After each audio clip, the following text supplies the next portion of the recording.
तू जमीन भर के गुनाह लेके आया था, मैं जमीन भर के बख्शिश तुझे दे दूंगा, मैं जमीन भर के मगफिरत तुझे दे दूंगा। तो अल्लाह की रहमत, अल्लाह से डरना भी है हमको और अल्लाह की रहमत की उम्मीद भी लगाना है। हमें निराश नहीं होना है, हमें नाउम्मीद नहीं होना है, हमें मायूस नहीं होना है। अब आइए हम जरा देखें कि वो कौन से गुनाह हैं जिनको शरीयत में बड़े बड़े गुनाह कहा गया है। बहुत लंबी तकरीर नहीं करना है, मौसम का भी लिहाज करना है, आप हजरात की तकलीफ का भी लिहाज करना है। मैं चंद बड़े बड़े गुनाह आपके सामने गिनाऊंगा और दुआ करूंगा कि अल्लाह ताला इन गुनाहों से हम सबकी हिफाजत फरमाए। बुखारी और मुस्लिम के अल्फाज है, अल्लाह के नबी के पास एक साहबी आए, आकर के उन्होंने सवाल किया, अय्यु ज़म्बि आज़म इंदल्लाह, ऐ अल्लाह के नबी, अल्लाह के नजदीक सबसे बड़ा गुनाह क्या है? आपने फरमाया अन तजअल लिल्लाहि निद्दन व हुवा खलक़क, सबसे बड़ा गुनाह ये है कि तुम अल्लाह के साथ किसी को शरीक करो, तुम अल्लाह के बराबर किसी को ठहरा दो। शिर्क करना दुनिया का सबसे बड़ा गुनाह है। अल्लाह के बराबर किसी को करार देना ये सबसे बड़ा गुनाह है। और गुनाह है, ये सबसे बड़ा गुनाह है जो अल्लाह क्या माफ नहीं होगा। अगर कोई इंसान शिर्क करके दुनिया से जाएगा, अगर बगैर तौबा की अल्लाह क्या जाएगा, उसकी बख्शिश नहीं हो सकती। इन्नल्लाह ला यगफिरु अन युशरक बिही व यगफिरु मा दून ज़ालिका लिमन यशा, अल्लाह ताला शिर्क को माफ नहीं करेगा। शिर्क से छोटे जो गुनाह है अल्लाह उनको माफ कर देगा, मगर शिर्क को अल्लाह ताला माफ नहीं करेगा। इन्नहु मन युशरिक बिल्लाहि फक़द हर्रमल्लाहु अलैहिल जन्नह व मअवाहुन नार व मा लिज़्ज़ालिमीन मिन अंसार, जो शिर्क करेगा अल्लाह फरमाता है हमने जन्नत हराम कर दी उसके ऊपर, वो कभी जन्नत में दाखिल नहीं होगा, वो जहन्नमी है, वो जहन्नम में जाएगा। शिर्क करने वाला जहन्नम में जाएगा। ये दिसंबर की आज 30 तारीख है। 5 दिन पहले हमारे ईसाई मजहब का एक त्यौहार था, ईसाई भाइयों का एक त्यौहार था, क्रिसमस का त्यौहार। हमारे कुछ मुसलमान भाइयों को इस त्यौहार पर सद्भावना और भाईचारा दिखाने का बड़ा शौक चढ़ जाता है और वो सोशल मीडिया के ऊपर और अपने दोस्तों के, अपने व्हाट्सएप के स्टेटस पर और अपने दोस्तों को मैसेज में क्या लिख के भेजते हैं, मैरी क्रिसमस। मेरे प्यारे साथियों, ये मैरी क्रिसमस कहने वाले और क्रिसमस की मुबारकबाद देने वाले कान खोल करके सुन लें। शायद आपको अंदाजा नहीं है, इस क्रिसमस के त्योहार को मनाने वाला यह अकीदा रखता है कि ईसा अलैहिस्सलाम अल्लाह के बेटे हैं। अच्छा, अल्लाह के बेटे क्यों मानते हो? ईसाई से पूछो तुम अल्लाह का बेटा क्यों मानते हो? वो कहेगा ईसा अलैहिस्सलाम बगैर बाप के पैदा हुए। वो यहां तक बोलेगा कि आपके आखिरी नबी, जिसको आप आखिरी नबी मानते हैं, वो भी माँ और बाप दोनों के जरिए पैदा हुए, मगर हम जिसको अल्लाह का बेटा मानते हैं उनका कोई बाप नहीं था। इसका मतलब उनका बाप नऊजुबिल्लाह अल्लाह था। कुरान में अल्लाह ने जवाब दिया, इन्न मसल ईसा इंदल्लाहि कमसली आदम खलक़हु मिन तुराब, ऐ ईसाइयों, अगर बगैर बाप के पैदा होने वाले ईसा को तुम अल्लाह का बेटा मानते हो तो ऐ ईसाइयों जरा आदम के ऊपर गौर करो। आदम की तो ना कोई माँ थी और आदम का तो ना कोई बाप था। आदम को अल्लाह ताला ने मिट्टी से पैदा किया और अल्लाह ने कहा हो जा, और आदम हो गए। अगर आदम को अल्लाह बगैर माँ के और बगैर बाप के पैदा कर सकता है तो ऐ ईसाइयों अल्लाह ईसा को बगैर बाप के कैसे पैदा नहीं कर सकता?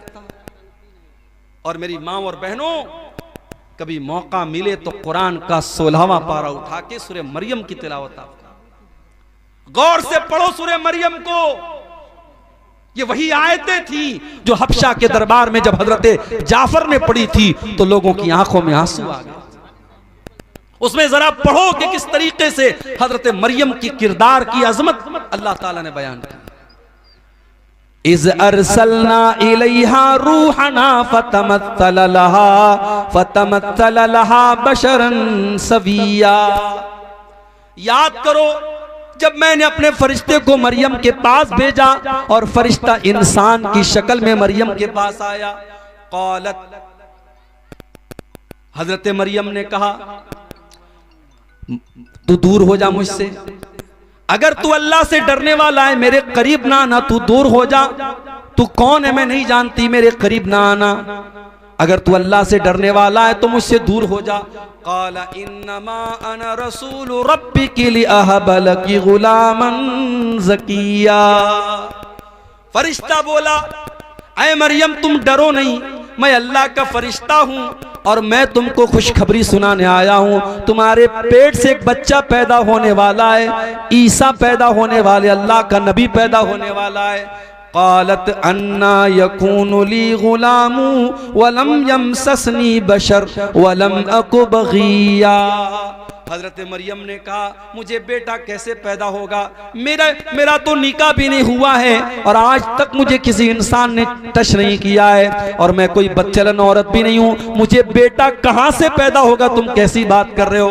क़ाल कज़ालिक क़ाल रब्बुकी हुवा अलय्या हय्यिन वलिनजअलहु आयतन लिन्नासि व रहमतम मिन्ना। फरिश्ते ने कहा है मरियम ये अल्लाह का ऑर्डर है, ये अल्लाह का आदेश है, ये अल्लाह का फरमान है, अल्लाह ने कह दिया है तुझे बेटा होने वाला है तो हो जाएगा। अल्लाह के लिए कुछ भी मुश्किल नहीं है, कुछ भी अल्लाह के लिए मुश्किल नहीं है, अल्लाह के लिए सब आसान है, तुझे बेटा पैदा होगा, ये अल्लाह का फैसला हो चुका है। फ़हमलतहु फ़ंतबज़त बिही मकानन क़सिया। हजरत मरियम अल्लाह ताला के हुक्म से प्रेग्नेंट हो गई, गर्भवती हो गई, उनके पेट में ईसा अलैहिस्सलाम पलने लगे। जब उनको एहसास हुआ कि मैं पेट से हो गई तो वो बैतुल मुक़द्दस से कुछ दूरी पर जाकर के रहने लगी, कुछ दूरी पर जाकर के वो गुजर बसर करने लगी। फ़अजाअहल मख़ादु इला जिज़इन नख़ला। बच्चे की पैदाइश का टाइम करीब आया, लेबर पेन का टाइम, जो दर्द ज़े जिसको बोलते हैं, बच्चे की पैदाइश का टाइम करीब आया। हजरत मरियम एक खजूर के पेड़ के पास जाकर के सहारा लेती हैं और सोचने लगती हैं कल ये बच्चा पैदा होगा, लोग मेरे कैरेक्टर पर सवाल उठाएंगे, लोग मेरे किरदार पर सवाल उठाएंगे। एक इज्जतदार औरत को अपने किरदार और अपनी आबरू से बढ़कर के किसी चीज की चिंता नहीं होती। मरियम ने कहा या लैतनी मित्तु क़ब्ल हाज़ा व कुन्तु नसियम मनसिया। ऐ काश मैं मर गई होती, ऐ काश मुझे कोई जानने वाला न होता, मैं भूली बसरी हो गई होती, मुझे कोई याद करने वाला न होता। फनादाहा मिन तहतिहा अल्ला तहज़नी क़द जअल रब्बुकी तहतकी सरिया। अल्लाह के फरिश्ते ने आवाज दी ऐ मरियम घबराओ नहीं, बच्चा पैदा होने वाला है। ऐ मरियम तुम्हें प्यास लगेगी, जरा अपने नीचे देखो, अल्लाह ने नहर जारी कर दी है, नहर जारी कर दी है, तुमको पानी की कोई कमी नहीं होगी। वहुज़्ज़ी इलैकी बिजिज़इन नख़लति तुसाक़ितु अलैकी रुतबन जनिया। और ऐ मरियम इस पेड़ को जरा पकड़ करके हिलाओ तो पकी हुई खजूरें तुम पर गिरेंगी, खजूर खाओ और पानी पियो और अल्लाह का शुक्र अदा करो। इससे उलमा ने ये इस्तिदलाल किया है कि हजरत ईसा की पैदाइश दिसंबर के महीने में नहीं हो सकती, क्योंकि खजूर के पकने का जो टाइम होता है वो मई और जून का महीना होता है। हजरत ईसा की पैदाइश मई और जून के महीने में हुई है, दिसंबर के महीने में नहीं हुई है। फ़इम्मा तरयिन्न मिनल बशरि अहदा फ़क़ूली इन्नी नज़रतु लिर्रहमानि सौमा फ़लन उकल्लिमल यौम इंसिया। फरिश्ते ने कहा ऐ मरियम अगर कोई इंसान तुमको नजर आ जाए तो कहना कि मैं अल्लाह के लिए मैंने नजर मानी है, इशारे से कहना कि मैं किसी से बात नहीं करूंगी, किसी से बातचीत मत करना। ईसा पैदा हो गए, हजरत मरियम ने अपने बच्चे को गोद में लिया। फ़अतत बिही क़ौमहा तहमिलुहु क़ालू या मरियम लक़द जीति शैअन फ़रिया। हजरत मरियम अपने दूध पीते बच्चे को अपनी गोद में लेती हैं और अपनी कौम के सामने आती हैं। कौम के लोग देखते हैं कि कुंवारी मरियम की गोद में बच्चा कहां से आ गया। कहा है मरियम तू तो कुंवारी थी, तेरी तो शादी भी न हुई थी, ये बच्चा तू कहां से लेके आ गई। ऐ मरियम तूने बहुत बड़ा पाप किया है। या उख्त हारूना मा कान अबूकी इम्रा सौइन व मा कानत उम्मुकी बगिया। ऐ मरियम, तू तो हारून की बहन है। हजरत मरियम के कोई भाई थे, उनका नाम हारून था। ऐ मरियम, तू हारून की बहन है, तेरा बाप भी नेक इंसान है, तेरी माँ भी नेक औरत है, तेरी माँ भी बदचलन नहीं है। ऐ मरियम, तू बदचलन कैसे हो गई? पता ये चला, ये 3 रिश्ते बड़े खास होते हैं। लड़कियां अगर बिगड़ती हैं तो इन 3 रिश्तों का बहुत बड़ा रोल होता है। जिस घर के लड़के बिगड़ जाएं, जिस घर की माएँ बिगड़ जाएं और जिस घर का बाप बिगड़ जाए, उस घर की लड़कियों को बिगड़ने में देर नहीं लगेगी। अगर लड़की का भाई सही है, अगर लड़की का बाप सही है और अगर लड़की की माँ सही है, तो लड़कियों के बिगड़ने के चांस बहुत कम हैं। लेकिन भाई गड़बड़ है, माँ गड़बड़ है और बाप गड़बड़ है, तो लड़कियों के बिगड़ने के चांस बहुत ज्यादा हैं। लोगों ने कहा, मरियम, तू हारून जैसे नेक इंसान की बहन है, तेरा बाप भी नेक इंसान है, तेरी माँ भी शरीफ औरत है, तूने ये गलत काम कैसे कर दिया? फ़अशारत इलैहि, हजरत मरियम ने अपने बच्चे की तरफ इशारा किया। क़ालू कैफ़ नुकल्लिमु मन कान फिल महदि सबिया। कौम के लोगों ने कहा, है मरियम, इस दूध पीते बच्चे से हम क्या बात करें? ये क्या बोलेगा? तू क्यों नहीं बताती ये किसका बच्चा है? क़ाल इन्नी अब्दुल्लाह आतानियल किताबा व जअलनी नबिया व जअलनी मुबारकन ऐनमा कुन्तु व औसानी बिस्सलाति वज़्ज़काति मा दुम्तु हय्या। अल्लाह की कुदरत देखो कि हजरत ईसा अभी दूध पीते बच्चे हैं, माँ की गोद से बोल पड़े, अपनी कौम को जवाब दिया। माँ के किरदार पर लोगों ने इल्जाम लगाया, अल्लाह ने उस दूध पीते बच्चे को अपनी माँ के डिफेंस में खड़ा कर दिया। जो औरत अपनी शर्मगाह की हिफाजत करेगी, अपनी आबरू की हिफाजत करेगी, अल्लाह उसके दामन पे कभी दाग लगने नहीं देगा। अल्लाह जब जरूरत पड़ेगी उसकी बेगुनाही को बयान कर देगा। मरियम की बेगुनाही को बयान करने के लिए अल्लाह ने दूध पीते बच्चे को अपनी माँ की गोद में, हजरत मरियम को अल्लाह ताला ने, हजरत ईसा को अल्लाह ताला ने जुबान दे दी और वो बच्चा अपनी माँ की गोद से क्या बोला? पहला जुमला क्या बोला? इन्नी अब्दुल्लाह, मैं अल्लाह का बंदा हूं। ईसा ने यह नहीं कहा I am son of God, उन्होंने कहा आई एम स्लेव ऑफ अल्लाह, मैं अल्लाह का बंदा हूं। कितने बड़े अफसोस की बात है। ईसाई कहते हम ईसा को मानते हैं, उनके चर्च के बाहर ईसा मसीह का फोटो लगा है, उनके चर्च के बाहर ईसा अलैहिस्सलाम के अक़वाल लिखे होते हैं।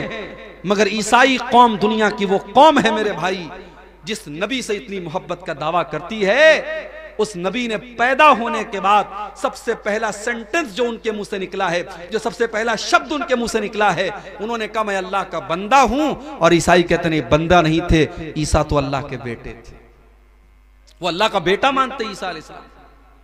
और अभी हमारे पड़ोसी मुल्क के एक ईसाई पादरी का मैंने बयान सुना, उसने कहा हम किसी नबी का मीलाद नहीं मनाते हैं, मुसलमान इस गलतफहमी में ना रहे, हम ईसा को एज अ प्रॉफिट नहीं मानते हैं, हम क्रिसमस पर अल्लाह के बेटे का जन्मदिन मनाते हैं, अल्लाह के बेटे का जन्मदिन मनाते हैं, हम Isa Masih as a profit, एक नबी की हैसियत से हम उनका मीलाद नहीं मनाते। ईसा अलैहिस्सलाम पैदा होने के बाद कह रहे हैं मैं अल्लाह का बंदा हूं, अल्लाह ने मुझको नबी बनाया है, अल्लाह ने मुझको बरकत वाला बनाया है, मैं जहां भी रहूंगा बरकत रहेगी। और अल्लाह ने मुझको नमाज का हुक्म दिया है, मुझको ज़कात का हुक्म दिया है, जब तक मैं जिंदा रहूंगा मैं नमाज पढ़ता रहूंगा, मैं ज़कात देता रहूंगा। व बर्रम बिवालिदती, और अल्लाह ने मुझे अपनी माँ के साथ अच्छा सलूक करने का हुक्म दिया है। वलम यजअलनी जब्बारन शकिया, अल्लाह ने मुझे बदबख्त नहीं बनाया, अल्लाह ने मुझे सरकश नहीं बनाया, मैं अल्लाह का नेक बंदा हूं, अल्लाह ने मुझे नबी बनाया है। ये ईसा इब्ने मरियम का वाकया है, कुरान के 16वें पारे के अंदर मौजूद है। लेकिन आज ईसाई मजहब के मानने वाले जब क्रिसमस का त्यौहार मनाते हैं वो दुनिया को ये बताते हैं कि हम अल्लाह का बेटा, अल्लाह के बेटे की हम पैदाइश की खुशी मनाते हैं। और हमारा मुसलमान नौजवान और कॉलेज में पढ़ने वाली हमारी मुसलमान लड़कियां वो अपनी सहेलियों को और अपने दोस्तों को फेसबुक के ऊपर और सोशल मीडिया पर मैरी क्रिसमस लिख के भेजती हैं, मैरी क्रिसमस लिख के भेजती हैं, क्रिसमस की मुबारकबाद देती हैं। अरे मुसलमान, तू कितना बेगैरत हो चुका है, तू कितना बेगैरत हो चुका है। जिस त्योहार पर तेरे अल्लाह को गाली दी जा रही है, इससे बढ़ के अल्लाह के लिए कोई गाली नहीं हो सकती मेरे भाई। अगर अल्लाह का बेटा किसी को करार दिया जा रहा है, ये अल्लाह को गाली दी जा रही है। और अल्लाह ताला खुद कहता है, जब आदम का बेटा कहता है कि मैंने किसी को अपना बेटा बना लिया, तो आदम का बेटा मुझे तकलीफ पहुंचाता है, इंसान मुझे तकलीफ पहुंचाता है। अल्लाह का सब्र देखो, अल्लाह का बर्दाश्त देखो। अल्लाह को गाली दी जाती है, फिर भी अल्लाह उनको खिलाता है, पिलाता है, रोजी देता है।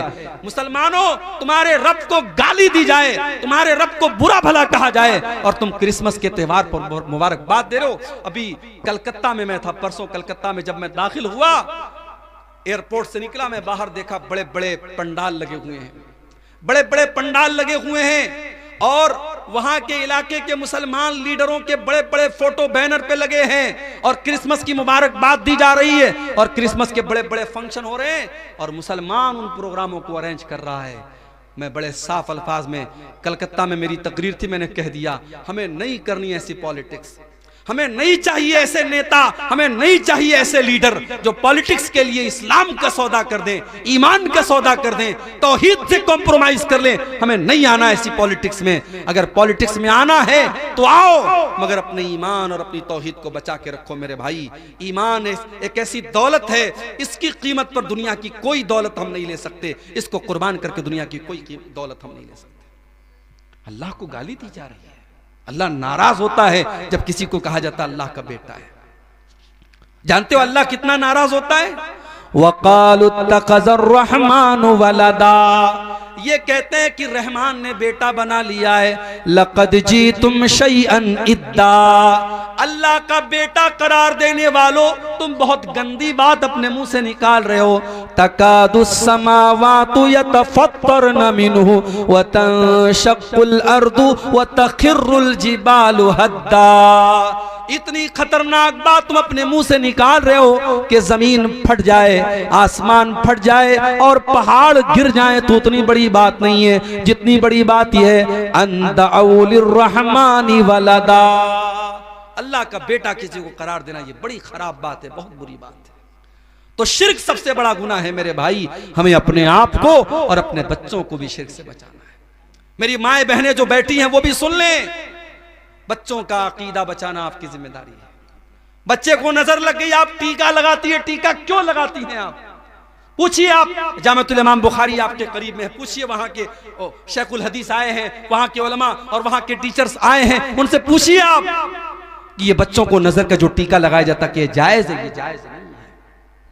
बच्चा बीमार हो गया, किसी ने आपसे कहा धागा पहना, तो धागा पहना दिया आपने, तावीज पहना दिया आपने, ये भी शिर्क है मेरी माओ बहन, ये भी शिर्क है। और अल्लाह के नबी की हदीस है, मन अल्लक़ तमीमतन फ़क़द अशरक, जिसने तावीज पहना, जिसने तावीज लटकाया उसने शिर्क किया। अगर अपने बच्चों को आप तावीज पहना रहे हैं, पढ़ते रहो, रफुल यदैन करके नमाज पढ़ते रहो, सीने पर हाथ बांधते रहो और आमीन जोर से बोलते रहो, मगर तुम अहले हदीस नहीं हो सकते, तुम सलफी नहीं हो सकते जब तक तुम्हारा अकीदा दुरुस्त नहीं है, तुम्हारी तौहीद सही नहीं। अपनी तौहीद की हिफाजत करो मेरे भाई, अपने बच्चों की तौहीद की हिफाजत करो।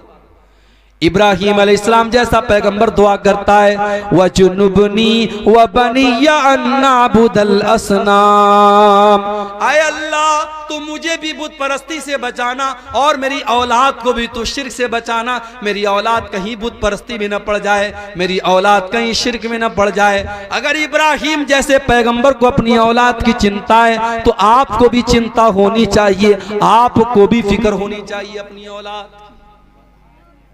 और आगे बढ़िए, नबी अकरम से पूछा गया सबसे बड़ा गुनाह क्या है? आपने फरमाया कि अल्लाह के बराबर किसी को करार देना।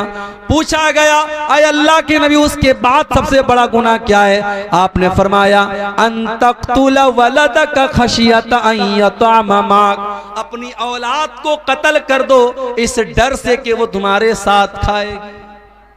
आजकल नारा लगता हम दो हमारे दो, तीसरा आ जाएगा तो खिलाएंगे कहां से? तू खिलाता है क्या? तेरी औकात है? तेरी औकात है? तू खिलाएगा? नहीं। अगर ये समझते हो कि तुम अपने बच्चों को खिला रहे हो, इस गलत फहमी को दूर कर लो मेरे भाई। वला तक़तुलू औलादकुम खशियत इमलाक, अपनी औलाद को कत्ल न करना, कभी अपनी औलाद को ये सोच करके कत्ल न करना कि हम उनको कहां से खिलाएंगे। नहनु नरज़ुकुहुम व इय्याकुम, उनको भी रोजी हम देते हैं और तुमको भी रोजी हम देते हैं। औलाद की रोजी औलाद लेके आती है मेरे भाई। कभी गौर करना, शादी के पहले आप कितना कमाते थे और शादी के बाद फिर आप कितना कमाने लगे। और जब बच्चा पैदा हुआ, अगर ईमानदारी से बात करो, बच्चा पैदा होने के बाद अल्लाह ताला और रोजी में बरकत देता है, क्योंकि बच्चा जब पैदा हुआ अपना मुकद्दर वो लेके आया। दूसरा बच्चा पैदा हुआ, अपना मुकद्दर लेके आया। बच्चे अपनी रोजी अपना मुकद्दर लेके आते हैं। ये कभी मत समझना मेरे भाइयों कि अपने बच्चों को तुम खिला रहे हो। और अगर हां बेटी पैदा हुई है आपके घर में, मेरे घर में जब तीसरी बेटी पैदा हुई, हमारे मदरसे में एक LIC वाला आया, उसको किसी ने बता दिया मौलाना साहब की बेटी पैदा हुई। उसने कहा मौलाना साहब बेटी पैदा हुई? मैंने कहा वो मुझको समझाने लगा, आपकी बेटी अभी बड़ी होगी, शादी करना पड़ेगा, बहुत खर्चा आएगा, उसको पढ़ाना होगा, ये करना होगा, आप ये पॉलिसी ले लीजिए, 18 साल अभी आप धीरे धीरे पैसा जमा करेंगे, 18 साल बाद आपको इतना पैसा मिलेगा, जब आपकी बेटी जवान होगी आपके पास शादी के लिए पैसा हो जाएगा। यानी आज बेटी पैदा होती नहीं है कि लोगों के माथे पर चिंता की लकीरें आने लगती हैं, लोग प्लान बनाने लगते हैं 18 साल बाद का। वजह क्या है मेरे भाइयों? आज बेटियों को बोझ बना दिया गया है। आज बेटी अगर पैदा हो जाए तो माँ बाप का चेहरा भी उदास हो जाता है कि तो बहुत बड़ी जिम्मेदारी मेरे घर में आ गई। बेटा होता तो कमा के लाता, ये तो बेटी आ गई, अब तो इसकी शादी भी करना होगा, इसको पढ़ाना भी होगा, इसके ऊपर खर्च करना होगा और शादी के मौके पे लंबा चौड़ा जहेज भी देना पड़ेगा। मेरे भाइयों, हमने अपने रस्मों रिवाज की वजह से और अपने झूठे रस्मों रिवाज की वजह से हमने बेटियों को बोझ बना दिया है। माफ करना, बेटी बोझ नहीं है, बेटी लानत नहीं है, बेटी तो रहमत होती है, बेटी तो जन्नत का टिकट लेकर के आती है। अल्लाह के नबी फरमाते हैं मन आला जारियतैनि हत्ता तबलुगा जा यौमल क़ियामति अना व हुवा कहातैन। आपने अपनी दोनों उंगलियों से इशारा करके फरमाया कि दो बेटियों को जिसने पाला और दो बेटियों की जिसने सही तरीके से परवरिश की, वो जन्नत में अपने नबी के साथ रहेगा। वो कयामत के दिन इस तरीके से नबी के साथ आएगा जैसे ये दोनों उंगलियां एक दूसरे के साथ आती हैं। मगर आज 2024 शुरू होने वाला है, एक दिन के बाद 2024 शुरू हो जाएगा। हमारा भारत चांद पर पहुंच चुका है, चंद्रयान हमारा भारत का चांद पर पहुंच चुका है, मगर आज भी हर साल हमारे भारत में